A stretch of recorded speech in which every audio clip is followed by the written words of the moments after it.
Hello প্রিয় দর্শক বন্ধুরা, আমি অয়ন এবং আপনাদের আবার সঙ্গে নিয়ে চলে এসেছি আমাদের এই কৌতূহলী ইউটিউব চ্যানেলের নতুন এক এপিসোড নিয়ে।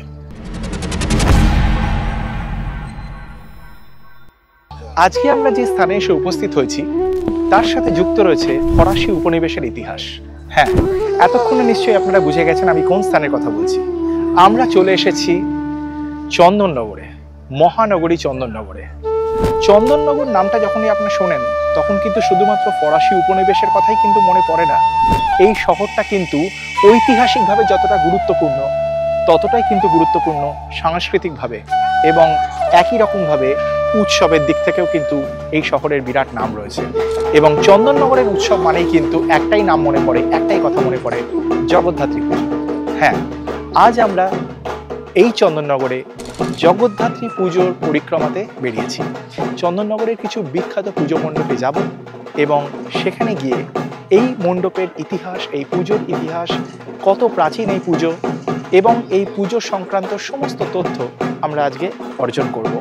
আসুন আজ আপনারা আমাদের সঙ্গী হন এবং চলুন এক নতুন যাত্রায় আমরা পাড়ি দিই, যেখানে চন্দননগরের এবং চন্দননগরের পার্শ্ববর্তী যে অঞ্চলগুলো রয়েছে সেখানকার পুজো সম্বন্ধে আমরা জানি এবং সেখানকার ইতিহাস সম্বন্ধে জানি, এবং সেই পুজোর সাথে জড়িত এত মানুষের যে আবেগ, এত মানুষের যে উচ্ছ্বাস, সেটা কিন্তু আজকে আমরা প্রত্যেকেই প্রত্যক্ষভাবে উপলব্ধি করি। চলে আসুন।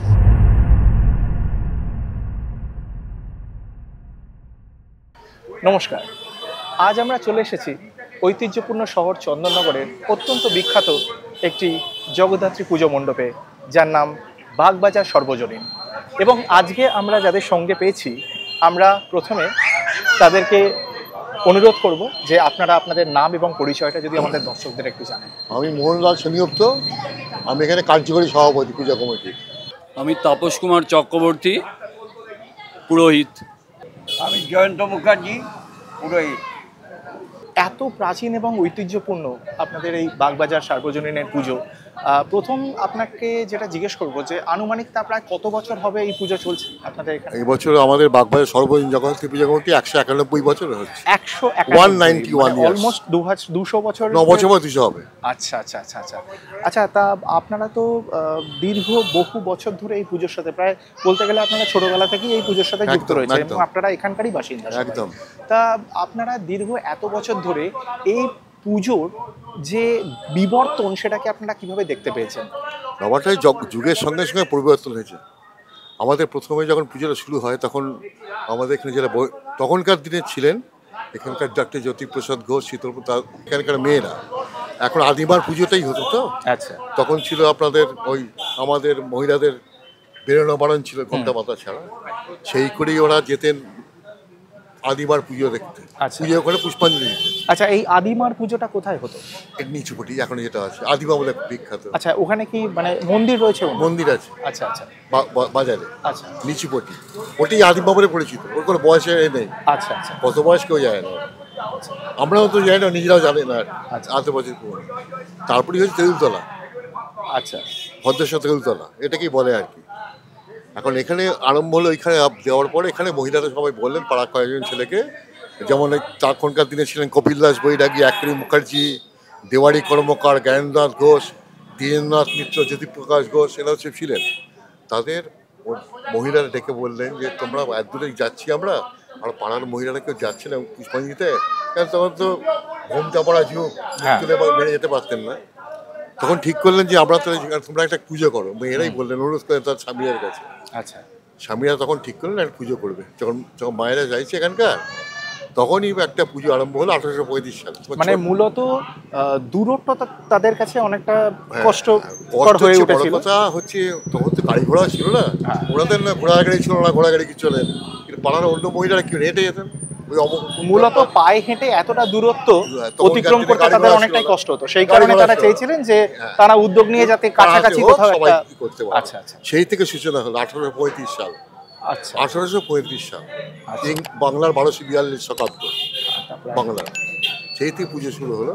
সেই থেকে চলছে, এমন দিনে গেছে আমাদের শোনা যে 1 বছর দেখছেন ওই এখানকার বৌদি আর কি, যিনি আর কি মেন হোক্তা, তিনি দেখেছি সব পাড়ার ছেলেকে দাঁড়িয়ে পুজো করছে না, বাড়ি আছে, ঠাকুর ঠাকুরের ব্যাপার নেই, কিছু নেই। দেখেছিল কি তোমরা সব দাঁড়িয়ে আছো কেন, মানে দেওয়ারদের বলছে আর কি। আচ্ছা বলছি বৌদি টাকা পয়সা নেই একটা। উনি তখন কানের দুল আর হাতের গয়না খুলে দিয়েছিলেন, বলে এই টাকা নিয়ে পুজো করো, মায়ের পুজো বন্ধ করা যাবে।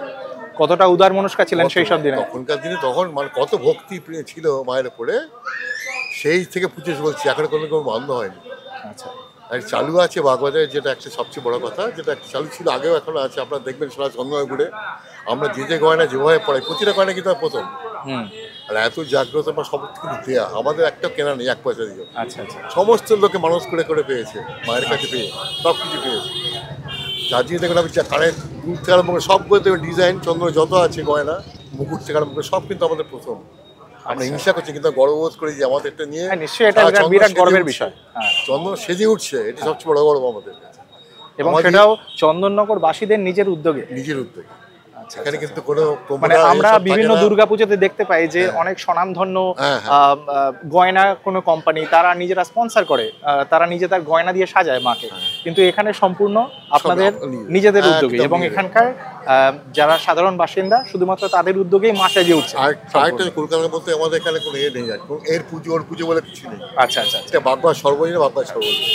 আচ্ছা, কলকাতার দুর্গাপুজো সংক্রান্ত বিষয়ে যখন আমরা কথা বলছি তখন একটা বিষয় জিজ্ঞেস করবো যে কলকাতায় যেমন প্যান্ডেলে থিম বেসড পুজো হয়, তারা নানান রকম থিমকে এক্সপ্লোর করে, তা আপনারাও কি সেরকম ভাবেই থিম প্রত্যেক বছর? সেটা এটা আমরা করতে পারি না। আচ্ছা, সত্যি কথা বলে লাভ নেই, কারণ এইটুকু জায়গার মধ্যে আগে রাস্তায় হতো আমাদের নবমীর দিন খুলতে হতো, রাত 3টের মধ্যে খুলে ফেলতে হবে। আচ্ছা আচ্ছা, তাই ঠাকুরকে এখানে নিয়ে যাবে। এখন ধরুন ঠাকুরকে বিসর্জন দেওয়ার জন্য আমাকে পুরো প্যান্ডেলটা খুলতে হবে তো। আচ্ছা আচ্ছা, নবমীর দিন রাস্তায় খুলতে হবে না, কত লোক মানুষের ফিরে যায় তখন দেখতে পায় না।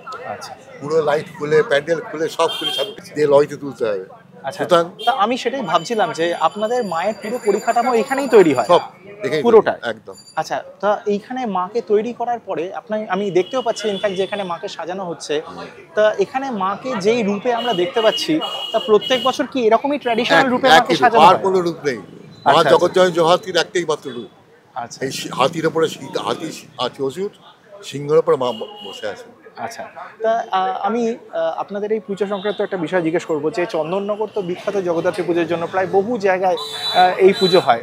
আপনাদের পুজোর যে বিশেষত্ব যেটা অন্যান্য পুজোর থেকে আলাদা, সেটা যদি আমাদের দর্শকদের একটু। এটা হচ্ছে ব্যাপারটা হচ্ছে প্রথম চন্দ্রের আলোর যে আমরা একটা আলোর বিবর্তন করেছিলাম 175 সালে সন্ধি পুজো সান্ধ্যফেরিতে। আচ্ছা, সেখানে আমরা দেখিয়েছিলাম আগে কি অবস্থা এখন এসছে। আপনার ছিল মশাল, হেজা, গ্যাস লাইট থেকে আরম্ভ করে টুনিল, টিউব লাইট, তারপর টুনিল বাল্ব, এই করতে করতে করতে করতে আমরা এইখানে এসেছি। মানে আলোর বিবর্তন হয়েছে, বিবর্তন করেছিলাম মানে মায়ের পুজোর বিবর্তনের সাথে চন্দননগরের লাইটিং এর বিবর্তন। আচ্ছা, এই যে বিবর্তনটা করেছিলাম আমরা। আচ্ছা আচ্ছা, আমরা করেছিলাম যখন গান্ধীজি অসহযোগ আন্দোলন দিয়েছেন, বিদেশি কাপড় বর্জন করব, তখন আমরা একমাত্র বারবারই যে খদ্দরের কাপড় পরিয়ে মাকে সাজিয়েছিলাম, খদ্দরের কাপড় পরে। এটা একটা ইতিহাস। তার মানে স্বদেশী আন্দোলনের প্রভাব কিন্তু মায়ের উপরে পড়েছিল সেই সময়। আচ্ছা, তার মানে এক ঐতিহাসিক গুরুত্ব রয়েছে আপনাদের এই পুজো। চন্দননগর এমনি খুব ঐতিহাসিকভাবে গুরুত্বপূর্ণ একটি স্থান, এবং সেখানে সেই ইতিহাসের ছোঁয়া মায়ের গায়েও পড়েছে একদম। সুতরাং সেটা সত্যি আমরা খুব গর্বিত এটা করে, মায়ের আশীর্বাদ না থাকলে হয় না। আর এবারে দেখেছেন যে আলপনা, পৃথিবী বিখ্যাত আলপনা হয়েছে, 793 জন প্রতিযোগী এই রাস্তায় বসে এঁকেছে, ভাবতে পারেন। 793। আচ্ছা, বাংলা পশ্চিমবঙ্গের বাইরে থেকে মানুষ এসছে, এখানে তো এসছে আপনার মেদিনীপুর, কুচবিহার, দার্জিলিং থেকে আরম্ভ করে সুন্দরবন, সব জায়গা থেকে। কিন্তু বাইরে পুনে থেকেও এখানে মানুষ এসে এঁকেছে, এতখানি প্রভাব বিস্তার করেছে। আর আলপনা ইতিহাসে প্রথম আমরা চন্দননগর রাস্তায় আলপনা দেওয়া শুরু করেছি, তারপরে কলকাতা হয়েছে।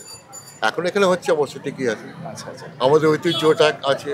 তারপর আমাদের এই একটা বেলুন আছে আমাদের বাগবাজি ইতিহাস। আচ্ছা, এই বেলুনটা যখন আমাদের ওড়াই 1 মাইল 2 মাইল দূর থেকে সবাই ভাবে ওই বাগবাজার আসে। মানে এটা প্রত্যেক বছর আপনারা করেন? প্রত্যেক বছর। এটা কিন্তু চন্দনকে করতে পারে না। আচ্ছা আচ্ছা, এই বেলুনটা কিন্তু এই ট্র্যাডিশনটা শুধুমাত্র আপনাদেরই রয়েছে, শুধু বাগবাজার। শুধু বাগবাজার। যখন ধরুন 50 ফুট উপরে টিউবটা জলে, টিউবের উপরে বেলুনটা জলে, বেলুনটা দেখা যায় দূর থেকে মানুষ বলছে ওই বাগবাজার আসছে। এটি হচ্ছে আমাদের গর্ব। এটা একটা বিরাট গর্বের বিষয়। এই ধরনের রক্তদানটা আমরা আরম্ভ করেছিলাম 150 বছরে। আচ্ছা, রক্তদান চন্দন সব পরিবারই প্রায় করছে রক্তদানটা, আমরা কিন্তু চালিয়ে যাচ্ছি আজ 41 বছর রক্তদানটা। মানে এই রক্তদানটা কি আপনাদের এই পুজো কেন্দ্রিক হয় নাকি অন্যান্য? ষষ্ঠীর দিন হয়। ষষ্ঠীর দিন হয়। তার মানে আপনারা সমাজসেবামূলক কাজটাও কিন্তু আপনাদের পুজোর মধ্যে রাখছেন। সপ্তমীর দিন আমরা করি, সকালবেলা গিয়ে ওই চন্দন হাসপাতালে ফল মিষ্টি বিতরণ করি প্রত্যেক রোগীকে। আচ্ছা আমরা যে প্রবর্তক আশ্রমে যে অনাথ শিশুরা থাকে তাদের ফল মিষ্টি বিতরণ করি, সব করি। আমরা তো শাড়ি কম্বলও বিতরণ করি। মানে আপনি পুজোর আনন্দটা সমাজের সমস্ত বর্গের মানুষের কাছে পৌঁছে দিতে চান। একদম একদম একদম। সবাই আমরা ভাগ করে নিতে আনন্দটাকে। তা এটা আমরাও শুনেছি প্রত্যেকেই যে এখানকার মা ভীষণ জাগ্রত। তা আপনারা প্রত্যক্ষভাবে কি এরকম কিছু উপলব্ধি করেছেন যেতে বলতে পারেন যে হ্যাঁ মা সত্যিই জাগ্রত, বা এমন কোনো ধরুন ঘটনা যেখানে সত্যি মানুষ মায়ের কৃপায় উপকৃত হয়েছেন, এরকম কোনো ঘটনা, অলৌকিক কোনো ঘটনা? ব্যাপারটা হচ্ছে এই জিনিসটা দেয় না, তা তো বলে না কাজ কিসের মাহাত করছি, তা আমাদের বলে না, তারা কিন্তু দিয়ে যায় বলে আমি মাহাত করেছিলাম তাই। আচ্ছা ঠিক আছে, অনেক কাছে যেমন এই বুকের এটা দেখছেন বক্ষাবরণটা, হ্যাঁ 14 কেজি ওজন রূপোটার আচ্ছা বক্ষাবরণটা দিয়েছিল একজন, যে কে দিয়েছে, যার বাচ্চাটা হবার সময় পুরো নীল হয়েছিল, মারা যাবে। আচ্ছা মায়ের কাছে প্রার্থনা করে 15 দিনের মধ্যে পার্টনার মধ্যে সারিয়ে নিয়ে এলো। ছেলে এখন ক্লাস 10-এ পড়ছে। আচ্ছা এগুলো সব যারা জানে, যারা করে, যারা মানে এবং পায়, তারাই দেয়। মানে মায়ের আশীর্বাদে প্রায় মৃত্যু পথগামী একটি শিশুকে শুধু তাই বাঁচিয়ে নয়, নিয়ে আসা হয়েছিল এবং অনেককে ধরুন একটা বাড়ির কেসে একটা জড়িয়ে গেছে, আচ্ছা বিশাল টাকা খরচ হবে তার, কোনো মানে আইনি মামলার মধ্যে জড়িয়ে পড়েছেন। আইনি মামলা আচ্ছা জড়িয়ে গেছে। সে জিতে গেল, মাকে সোনার শিক্ষা দিল, সোনার শিক্ষা দিতে পারছে। আচ্ছা আচ্ছা যেটা মাস থেকে 2009 সালে ছিল 2,78,000 টাকা, এখন সে 26 লক্ষ টাকা দাম হয়ে গেছে। আচ্ছা আচ্ছা এমনি কোথায় দেয় নিজে, আপনি শুরু এসে দিয়ে যাবেন কাউকে? দেয় নিজে যা পায় সবাই তাই দেয়, তার উপরে কত ক্যান্সার পেশেন্ট দেয়, দেয় না, দেয় তো, তাই তো। দেয়, সবাই ভালো হয়ে যাচ্ছে তো। মানে আপনাদের এখানে অনুদানও প্রচুর তার মানে আসে বহু ভক্তদের কাছ থেকে। একদম ওরা বলতে হয় না আমাদের, আচ্ছা আমরা বলো আমাদের একটা ইতিহাস কি জানেন তো, বাগবাজার আমরা কোথাও কেউ বলতে পারবো বাগবাজার মস্তানি করে চাঁদা তুলে। একটা সাধারণ উদাহরণ দিই আপনাকে, 174 বছর আমরা পুজো করেছিলাম 5,21,000 টাকা 2008 সালে। 2009 সালে আমরা 175 বছর উদযাপন করেছিলাম 21,85,000 টাকা দিয়ে, 5,21,000 আর 21,85,000। আপনি ভাবুন, চন্দন একটা লোক বলতে হবে না কার কাছে মস্তানি করে টাকা নিয়েছে, কি করে হলো 5 লাখ টাকা বা 21 লাখ টাকা? সরকারের তরফ থেকে আপনার নিশ্চয়ই অনেক আমরা কোনো চাইও না। আচ্ছা বার্ডের মধ্যে থাকতে হবে, বার্ডের মধ্যে বাধার মধ্যে থাকতে হবে, এই করতে হবে, ওই করতে হবে, ওই করতে হবে। একটা চন্দন এটি ঐতিহ্য, যে কোনো বার্ডের মধ্যে কেউ থাকে না, এখানে সবাই সর্বদিন সব নিজেরা পুজো করে। এই পুজোকে নিয়ে আপনাদের ভবিষ্যতে কি পরিকল্পনা রয়েছে, আরো কতটা? আমাদের নাটমন্দির তৈরি হয়ে গেছে, আচ্ছা মানে স্ট্রাকচারাল কাজ কমপ্লিট। আগামী বছর আমরা চেষ্টা করছি এটাকে পুরো ওপেন করে দেবো, আর কি পুরোপুরি শেষ করবো। মার যদি ইচ্ছে থাকে আচ্ছা আমরা পুরোপুরি মানুষের অনুদানেই শেষ করবো এটাকে। মানুষের সাথে চাঁদলে যেমন এটা করেছি, আজকে প্রায় 50 লাখ টাকা খরচা হয়ে গেছে আমাদের, আরও 20 লাখ টাকা নিশ্চয় আশাকে তুলতে পারবো আমরা। আচ্ছা চেষ্টা করে আমরা সামনের বছর মায়ের মধ্যে মাকে মন্দির রাখতে পেরেছি, মায়ের কাছে এটাই আমাদের সান্ত্বনা, মাকে একটা জায়গা দিতে পেরেছি ঘরের জন্য। সরকারের তরফ থেকে প্রত্যেক বছর দুর্গাপুজোর সময় সরকার নিজে অনেক ক্লাবকে অনুদান দেন দুর্গাপুজো করবার জন্য। তা আপনারা কি সেরকম কোনো অনুদান পান, বা আপনারা কখনো দাবি করেছেন সেরকম কিছু? কিছু পাই না, না পাওয়াটা অনেক ভালো মঙ্গলের। এর বার্ডের মধ্যে থাকতে আমার মনে হয় একটা বার্ডের মধ্যে পড়ে যাবো আমরা। আচ্ছা এই আমরা করছি যেমন আমাদের একটা স্বাধীন পাওয়ার আছে, স্বাধীনভাবে করে যাচ্ছি, আচ্ছা, তখন আচ্ছা, কিন্তু অনেক বাধ্যবাধকতা থেকে যায়, তাই না? আচ্ছা আপনাদের এই পুজোকে কেন্দ্র করে বাণিজ্যিকভাবে তো বহু মানুষ উপকৃত হন। বাণিজ্যিক হ্যাঁ ওর সাথে চারদিকে দোকানপাট বসে গেছে, চারদিকে দোকানপাট বসে গেছে সারা চন্দননগরে। আপনি প্রতিটা রাস্তা দেখেন, ফুটপাতে কোনো রাস্তা খালি নেই, সব দোকানপাটে ভর্তি। আচ্ছা আপনাদের এই পুজোকে কেন্দ্র করে আপনাদের এই পুজোর যে প্রক্রিয়া সেটা কীরকম হয়, সেটা যদি একটু আমাদেরকে বলেন। প্রক্রিয়া তো যেমন পুজো একদম ওই ষষ্ঠীর দিন যেমন হলো, মানে ধরুন আমরা যেরকমভাবে দুর্গাপুজোর সময়তে বলি প্রথা দেখে থাকি, যেটা হয়ে থাকে, আপনাদের এখানেও কি সেরকম কিছু আছে? আচ্ছা, আচ্ছা আচ্ছা আমাদের হয় কি বলে, আমাদের কুমড়ো বলি হয়, চাল কুমড়ো, বাতাবি লেবু আর কলা। আচ্ছা আচ্ছা একবার আখ করতে গিয়ে বাধা পড়ে গিয়ে যাওয়ার পরে আখটা বাদ দিয়ে আমরা কলায় নেই, তাই তো? আমরা এই জগদ্ধাত্রী পুজো সংক্রান্ত একটা পৌরাণিক কাহিনীর ব্যাপারে আমি আপনাকে একটা প্রশ্ন করব, যে মা জগদ্ধাত্রীকে তো মা দুর্গারই আর একটা রূপ মানা হয়। তো সারা পশ্চিমবঙ্গ জুড়ে মা দুর্গাকেই বেশি পুজো করা হয়, কিন্তু চন্দননগরবাসীরা মা জগদ্ধাত্রীর রূপকে বেশি পুজো করে। তো আমরা মা দুর্গাকে দেখি দশভুজা হিসেবে এবং মহিষাসুর নির্নাশী হিসেবে, কিন্তু আমরা এখানে মা জগদ্ধাত্রীকে দেখছি চতুর্ভুজা। তা মা চতুর্ভুজা এবং মা তাহলে এখানে কাকে বধ করছে? এখানেও কি মা? করিন্দাসুর একজন অসুর। আচ্ছা এই করিন্দাসুর এই অসুরকে নিধন করছেন, তার জন্য বলছেন করিন্দাসুর নিঃসন্দিনী। যেমন ওখানে মহিষাসুর মর্দিনী, এখানে করিন্দাসুর নিঃসন্দিনী। আচ্ছা আচ্ছা আচ্ছা। এই জগদ্ধাত্রী এদের দেবী হিসেবে পূজিত মা, আসল কিন্তু মা পুরুষ। যার জন্য চণ্ডীতে উপাখ্যান আছে, তত বিবাংশ পুরুষং দেবী চিচ্ছেদং সহায়কই। মানে মা যখন করিন্দাসুরকে বধ করছেন তিনি তখন পুরুষ রূপে বধ করছেন। একদম পুরো মা আসল পুরুষ আকারে পুজো হয়, কিন্তু এটাই আসল অরিজিন। আচ্ছা আচ্ছা, এখানে আমরা দেখতে পাচ্ছি মা জগদ্ধাত্রী চতুর্ভুজা এবং তিনি করিন্দাসুরকে বধ করছেন। আর আমরা মা দুর্গাকে দেখতে পাই মহিষাসুর মর্দিনী তিনি। তাহলে ডিফারেন্সটা কোথায়? ডিফারেন্সটা হচ্ছে করিন্দাসুর মানে হাতি হচ্ছে তমগুণ সম্পন্ন, আর মা হচ্ছেন সত্যগুণ সম্পন্ন। আর যে সিংহ দেখছেন ওই সিংহ হচ্ছে বীর্যের প্রতীক। আচ্ছা তা তিনি তার উপর বসে তমগুণকে তিনি নাশ করছেন। আচ্ছা। এবং চতুর্ভুজের যে বিষয়টা বলছেন যে তিনি আধার, একাধারে আধার, আবার তিনি আধেয়। আর যে চারটি যে আমার যে চক্র, ওটা হচ্ছে সময়ের প্রতীক। আচ্ছা। শঙ্খ হচ্ছে নাদ তত্ত্ব, আর এই বাণ হচ্ছে আকর্ষণের প্রতীক, আর ওই আপনার পদ্ম হচ্ছে সত্যগুণের প্রতীক। এই সব মিলিয়ে একটা প্রতিকায়িত রূপকার্থে মা জগদ্ধাত্রী এখানে আবির্ভূত হয়েছে। আর একটা বড় কথা বাগবাজারের বিষয়ে বলা দরকার, সেটা হচ্ছে যেহেতু ইনি হচ্ছেন সম্পূর্ণ শাক্ত রূপে এখানে পূজিত হন। আর এখানে কিন্তু মোহনবাবু বললেন যেটি, এখানকার মহিলারা পূজার জন্যে মানে ইয়েতে চেপে, ঘোড়ার গাড়িতে চেপে ওই আমাদের চাউলপটিতে কি করতে যেতেন, পুষ্পাঞ্জলি দিতেন। সেই পুষ্পাঞ্জলি তারা চেয়েছিলেন আমাদের বাগবাজারেই হোক। আচ্ছা। হ্যাঁ, তাই জন্যে তারা সবাই মিলে ঠিক করলেন, যারা বিদগ্ধ জন ছিলেন সেই সময়, সবাই মিলে ঠিক করলেন এখানে আমরা পূজা করব।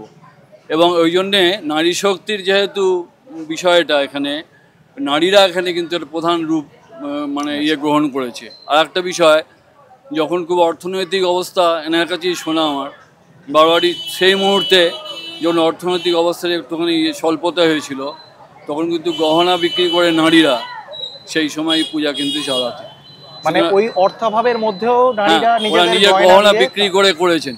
সুতরাং এটা একটা বিরাট ঐতিহাসিক বিষয়। তাদের ভক্তি, তাদের আস্থার মধ্যে কতটা শক্তি ছিল যে অতটা অর্থাভাবের মধ্যেও তারা নিজেদের গয়না স্যাক্রিফাইস করে দিতে রাজি হয়েছিল। এটা দাদার কাছে আমি শুনেছি আজকে বিষয়টা, ওই জন্য আপনাদের বললাম যে বাগবাজারের পূজার 191 বছর চলছে। এর ঐতিহ্য, এর আড়ম্বর, এর সব কিছু বিষয়টা কিন্তু চন্দননগরের একটা অনুকরণীয় বিষয়।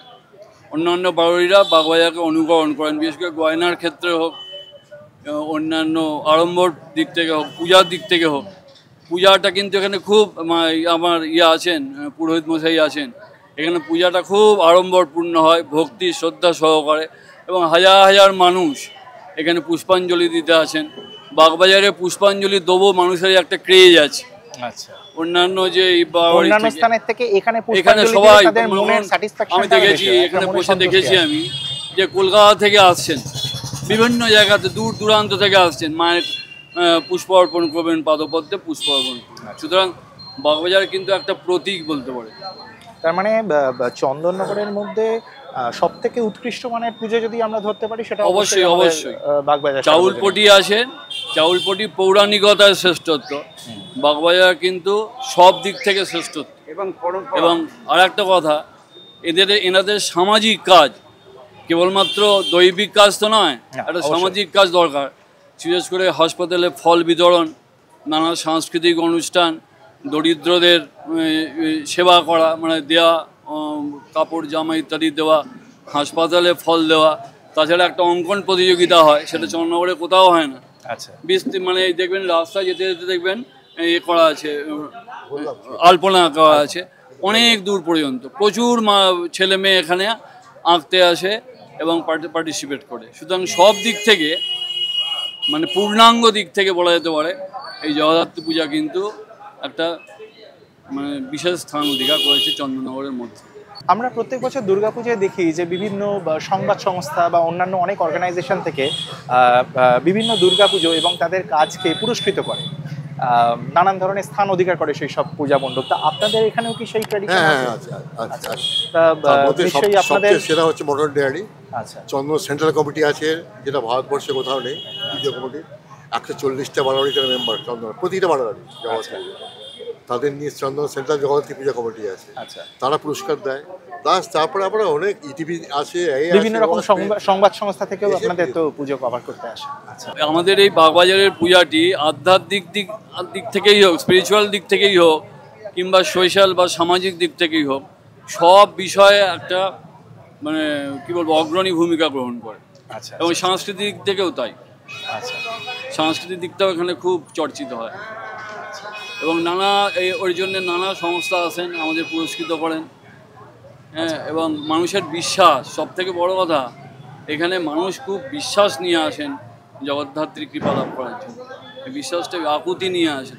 আমি দেখেছি পুজো করতে করতে অনেকে মানে চোখ দিয়ে অজস্র জল পড়ছে, প্রার্থনা করছেন তাদের বিপদ থেকে উদ্ধার করার জন্য। জগদ্ধাত্রী মানে জগৎকে তিনি ধারণ করেছেন, তাদের বিশ্বাস যে উনি আমাকেও ধারণ করে আছেন, এটাই একজন ব্রহ্মরূপিণী। তাই সমস্ত দুঃখ কষ্ট, মনের সমস্ত ব্যথা বেদনা, সমস্ত দুঃখ কষ্ট যাতে আমাদের মা দূর করেন। এই তো সংসারের ক্লিষ্টতা আমরা ভুগছি বিভিন্ন দিক থেকে, সেখান থেকে যদি উদ্ধার করেন, সেই জন্যই পূজার আয়োজন। গতবার একটা ঘটনা ঘটেছিল, মাকে তুলতে অসুবিধা হচ্ছিল ছেলেদের, আমরা লরি তুলতে পারছিলাম না। 2-3 বার ফেলে পড়ার পরে সবাই দেখেছে, ছবিও ওটা আছে, মায়ের চোখে জল বেরিয়েছিল, ছবি আছে। ঠাকুর যখন লরিতে উঠে গেল আর চোখে জল বেরিয়েছে। এটা কিন্তু আমাদের কাছে একটা মানে এখনো গায়ে খারাপ হয়। এর চেয়ে বেশি প্রমাণ কিছু দিতে পারবো না আমরা। সত্যি তাই। আমরা 8:30 এখানে আরম্ভ করি, 10টায় পুষ্পাঞ্জলি, 1:30-2 বেজে যায়, শেষ হয় না। হাজার হাজার লোক আছে এখান থেকে, না মেদিনীপুর থেকে আসে পুষ্পাঞ্জলি। তার মানে মায়ের যে ভেতরে প্রাণ এবং মায়ের যে জাগ্রত রূপ, সেটা এখানকার সমস্ত বাসিন্দাই শুধু নয়, বহু দূর দূরান্ত থেকে মানুষরা তারাও উপলব্ধি করেছেন এবং তারাও সেই কারণে এখানে আসে। একদম একদম একদম। আচ্ছা আচ্ছা, এটাই আমাদের গর্ব। বহু প্রজন্ম ধরে এই পুজো আপনারা দেখে চলেছেন। তা আপনারা এই পুজোর দায়িত্ব আপনাদের নিশ্চয়ই ভবিষ্যৎ প্রজন্মকেও দিয়ে যাবেন। দিয়ে যাচ্ছি তো তাদের রিয়াকশন বা তাদের উদ্যোগ বা তাদের উৎসাহ আপনারা কিরকম ভাবে দেখতে পাচ্ছেন? দারুণ, অসাধারণ হচ্ছে, অসাধারণ, কোনো চিন্তাই করা যায় না। নতুন নতুন ওরা সব তৈরি করছে জিনিসপত্র, এত কাজ করছে, আমরা তো দেখি। আমি তো 27 বছর সেক্রেটারি ছিলাম এখানে, 27 ইয়ার্স রেকর্ড। আচ্ছা, চন্দননগরে আমি তো আবার ছাড়লাম, তো তারপরে তুমি ধরলো, তো আমার পরের গ্রুপ ধরলো, তারপরে এখন তারপরে গ্রুপ ধরেছে। মানে বর্তমান যারা ছেলেমেয়েরা রয়েছে তারা ভীষণ রকম ভাবে দেখবেন এখানে এত লোক রয়েছে। দশমী দিন এসে দেখবেন ঠাকুর তোলার সময় 400-500 লোক ঠাকুর তোলার জন্য চলে আসে। কোথেকে আসে আমরা যাই না, মাকে তোলার জন্য কে থেকে, আর হাজার হাজার লোক দেখতে আসে বাগবাজার ঠাকুর লড়াইতে উঠছে। সব থেকে আমাদের একটা না, আমরা গর্বিত নয়, আমরা করি না, মানে অহংকার করি না, গর্বিত অনুভব করি মার জন্য করতে পারছি। আমাদের এখন বয়স 78 বছর হয়ে গেল, 78, এখন রাজ্যে কাজ করি আমরা, দেখে মনে হচ্ছে তাই তো সারাদিন কাজ করে যাচ্ছি। লোকে বলে না যে আমি কাজ যে করছি। উদ্যোগ নিয়ে আপনারা কাজ করেন, বিশেষ করে মায়ের যে কাজ করেন, তাতে আপনারা কোনো ক্লান্তিও আপনারা বোধ করেন না, এতটাই উৎসাহ আপনাদের। আর আমাদের সবাইকে মনের মধ্যে আছে একটা কথা, তোমার কর্ম তুমি করো, মা লোক বলে করি, আমি কিছু করি না, সব মা করাচ্ছে আমাকে। আমাকে মা যদি আজকে নেই, রাত্রে শুয়ে যায় আর শুয়ে যাবে, আমাকে কিছু করতে হবে, সব মা করছিল। এই মাকে উপর আমরা ছাড়া কোনো বিশ্বাস করি। আমার নিজের মেয়ে এসে অনেক অসুস্থ, কিন্তু মার ভাব ছেড়ে দিয়েছি, তুমি যা করবে তাই। আচ্ছা আচ্ছা। বাগবাজার সার্বজনীনের যে মায়ের মূর্তি, তার আনুমানিক উচ্চতা প্রায় কতটা হবে? মাটির পুতুলটা হচ্ছে 22 ফুট, আচ্ছা, আর চালচিত্রে নিয়ে সাজি নিয়ে 34 ফুট। আচ্ছা, প্রায় 34 ফুট, মানে প্রায় না 34 ফুট, 34 ফুটই। হ্যাঁ, আচ্ছা আচ্ছা আচ্ছা, 34 ফুট মাপ করে দেওয়া আছে সেন্ট্রাল কমিটি, এর চেয়ে বেশি করা যাবে না। আচ্ছা আচ্ছা। আমার চন্দন সেন্ট্রাল কমিটি জগদ্ধাত্রী কমিটি যে নিয়ম, সব নিয়ম মেনে চলতে। কারণ নিশ্চয়ই এমন কোনো মাপকাঠি আছে যার মধ্যে দিয়ে মাকে যাতে সুষ্ঠুভাবে রাস্তায় নিয়ে যাওয়া যায়। একদম। যেদিন আরেকটা রেকর্ড হচ্ছে, আমরা 150 বছর ইন্দিরা গান্ধী মারা গেছিল, 150 বছর তখন আমাদের 7 সাল জব চন্দননগরে। আমাদের তো বিশেষ করে 150 বছর ইতিহাস একটা, অষ্টমী ইন্দিরা গান্ধী মারা গেলেন, আমরা এই বাগবাজার প্রথম জগতী পূজা কমিটি সমস্ত আলো নিভিয়ে দিয়েছিলাম। আমার দেখা দেখি সারা চন্দন সবই আলো নিভিয়ে দিয়েছিল, খালি মায়ের মুখ আলো ছিল খালি। আচ্ছা, এটা একটা ইতিহাস আমাদের। যেমন আমরা যা করি যেটা একদম ইতিহাস গড়ে তুলি যেটা করি আমরা। আচ্ছা, আর আমরা তারপরে বছরে 151 বছর আমরা দায়িত্ব পেয়ে 16 খাওয়া লড়ি নিয়ে পড়াশোনা করেছিলাম, 16 নাম্বার ভাবতে পারেন। আচ্ছা। 3 জনের নিতে গাচ্ছি, তখন 16টা লড়ি নিয়ে আমরা 15টা হচ্ছে 150 বছরের জন্য। আর মায়ের লড়ি 16 খাওয়া লড়ি নিয়ে পড়াশোনা করেছিলাম, ইতিহাস। আর চন্দ্রকে করতে হবে না কোনোদিন। আচ্ছা, এই চন্দননগরের জগদ্ধাত্রী পুজোতে দেখেছি আমি যে নবমীর দিনটা সব থেকে গুরুত্বপূর্ণ দিন হিসেবে মানা হয়, এরকম কেন? এটা কেন হয় তোমরা বুঝতে পারবে। ইনি হচ্ছেন যোগাদ্দা, ইনি হচ্ছেন তন্ত্রীয় মতে হচ্ছেন ইনি যোগাদ্দা। আচ্ছা, ইনি হচ্ছেন যে এই যে সপ্তমী, অষ্টমী এবং নবমী যে তিথি হয়েছে, প্রথম সাত্ত্বিকী ভাব সত্যগুণের প্রতীক ইনি। মানে ঋতং, সত্যং এবং পরম।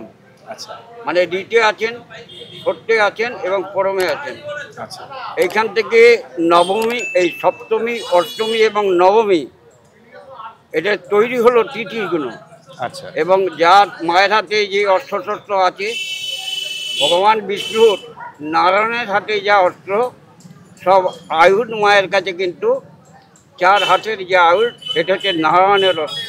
আচ্ছা, এই যে শঙ্খ, চক্র, গদা, গদা তো বোধহয় গদা পদ্ম, এটা তো পদ্ম আছে, কিন্তু ওই ধনুর্বাণ, ধনুর্বাণ। আচ্ছা, আচ্ছা, এখানে মা একবারে ইয়ে করে দিচ্ছেন।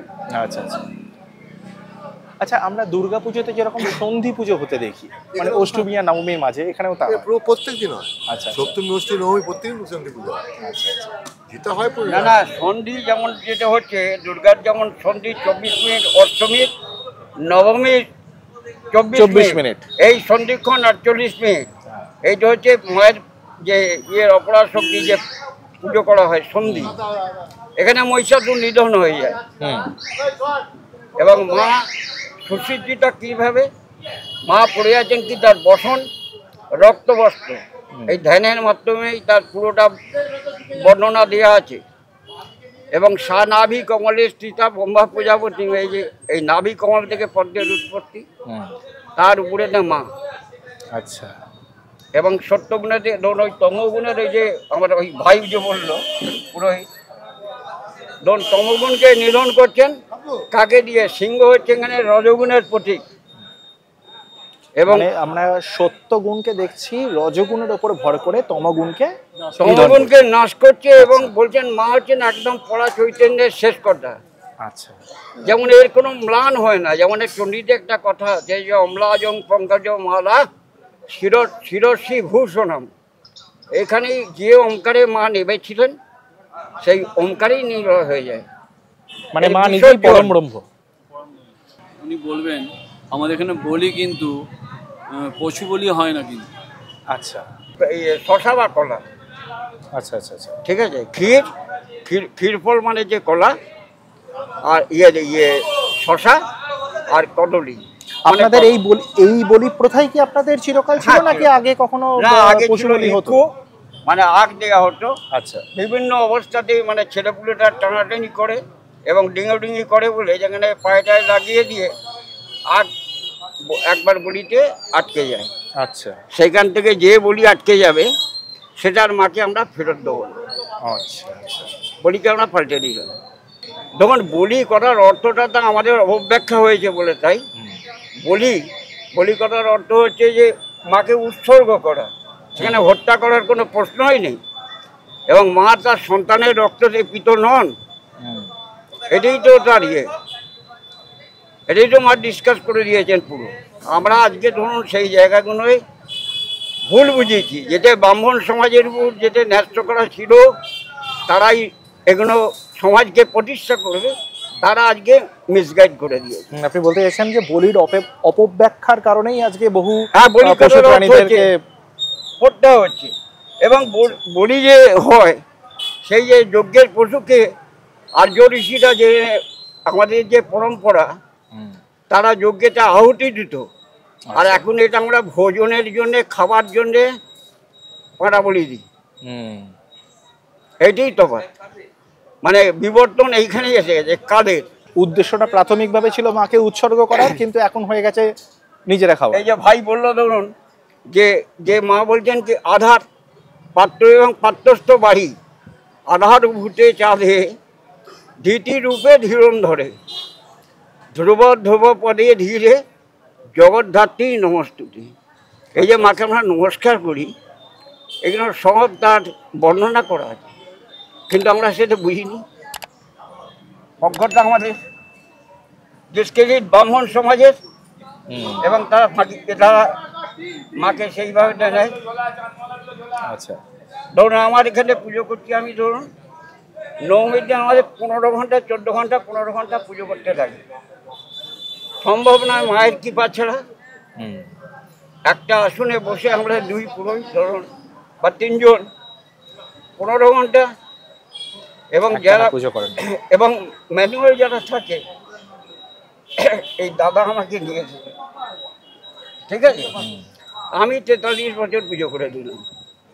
অ্যাকচুয়ালি 51 থেকে হ্যাঁ ওই অ্যাকচুয়ালি আমি অ্যাকচুয়ালি তুমি অ্যাকচুয়ালি এবার গিয়ে এখন আমি এবার বয়স হয়ে যাচ্ছে, আমার ছেলে আবার তৈরি হচ্ছে, বলে যে তোমার এটাই তো ছেলেকে দরকার। আবার তোমার ছেলেকে তৈরি করো তোমার মতন। একদমই পরম্পরা যেন বজায় থাকে যুগের পর যুগ ধরে, হ্যাঁ এটাই মূল উদ্দেশ্য। পরম্পরাই তো সব, একদম। পরম্পরা না হলে কিছু হয় না। পুজো করো করি, কিন্তু কথা হচ্ছে কি আজকে আমরা ভুল বুঝিয়ে লোককে আর এসব করতে পারি না, আচ্ছা, শুধু শুধু ইয়ে করছি, ফাঁকি দিই যে তাড়াতাড়ি করো। আজ ভীষণ ভালো লাগলো আপনাদের সাথে কথা বলে, এবং এত তথ্য পেলাম আমরা মা জগদ্ধাত্রীকে কেন্দ্র করে। সত্যি আমরা ভীষণ সমৃদ্ধ, এবং আমি নিশ্চয়ই বলতে পারি যে আমাদের যারা দর্শক বন্ধু রয়েছে তাদেরও ভীষণ ভালো লাগছে আজকে এরকম একটা পবিত্র স্থানে এত সুন্দর মায়ের বর্ণনা এবং এত তথ্য এবং এত পৌরাণিক যে কাহিনী, এগুলো জেনে সত্যি আমাদের ভীষণ ভালো লাগছে, দর্শকদেরও ভালো লাগছে। তা আপনাদের পক্ষ থেকে যদি আমাদের দর্শকদের কিছু বার্তা যদি দিতে হয় তাহলে যদি একটু দয়া করে দেন। ধন্যবাদ সবাইকে যারা দেখছেন, তাদেরকে অনুরোধ করব এবছর যদি না পারেন আগামী বছর চেষ্টা করুন। তবে আমরা কথায় বলি যে মা না ডাকলে আসবে না কেউ, অনেকে আছে, আমার প্রমাণ আছে এগুলো। আমাদের মাকে ডাকতে হবে, আপনারা আসুন, প্রতি বছর আসুন, মাকে দেখুন, মায়ের কাছে যা চাইবেন তাই পাবেন, আমরা কথা দিচ্ছি। মায়ের ভীষণ জাগ্রত মা, আমাদের মা জগৎজননী জগদ্ধাত্রী বাগবাজার। আমাদের সবাইকার থেকে আবার পুজো কমিটির পক্ষ থেকে সবাইকে অনুরোধ রইল, আপনারা আসুন, আমাদের সবাই ভালো থাকবেন, মা সবাইকে ভালো রাখুন, সবার মঙ্গল করুন। ধন্যবাদ। ধন্যবাদ, নমস্কার।